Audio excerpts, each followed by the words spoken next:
ova će sirnica biti ovako s maslom polivena. Da je pravog masla nego je domaćega masla, nego je putar.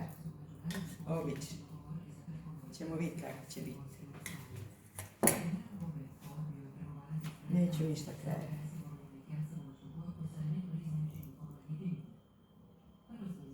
Ajde.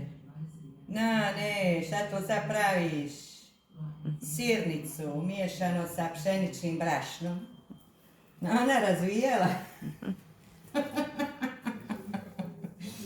Nana uvijek razvije pitu. Svi pitu vole, Boga mi.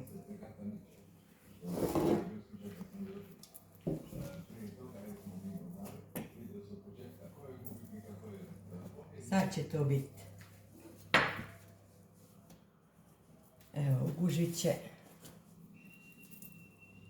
Neću one male zvrkove, nego ovako ove velike.